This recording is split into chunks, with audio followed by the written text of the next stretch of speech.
ভালো মেয়ে ঠিক কাকে বলে জানো?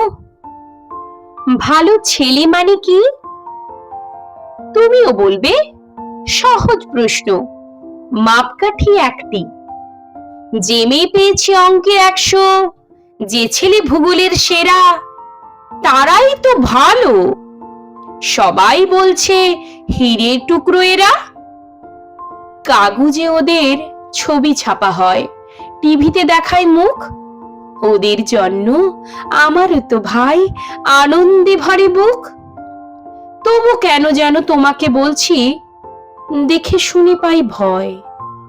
শুধু এত এত নম্বর পেলে কি ভালো ছেলে মেয়ে হয়? আচ্ছা ধরো না, যে মেয়ে পেয়েছে অঙ্কে অনেক কম, তার গান শুনে মুগ্ধ সবাই, হাততালি হরদম।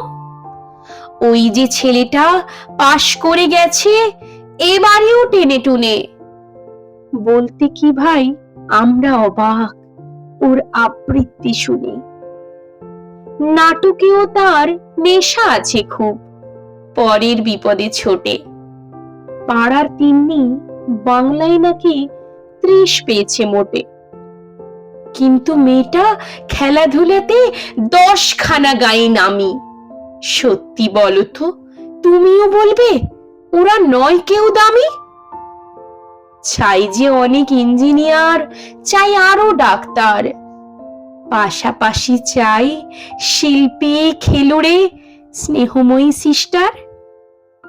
কম নম্বর পাওয়া ছেলেটাই কারিগর বলে আজ দেশটা গড়তে তারও হাতে দেখো কত দরকারি কাজ।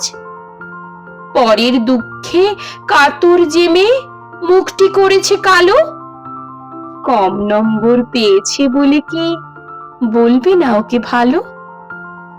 অভাবের টানে কলেজে পড়েনি, ছোট দরমার বাড়ি, তবুও ছেলেটা বাবা মাকে দেখে, ভাড়াতে চালায় গাড়ি। তাই বলছি কি, শুধু নম্বরে হয় নাকি মাপকাঠি? ভালো ছেলে মেয়ে বলতে কি ভাই মানুষ চাইছি খাঁটি।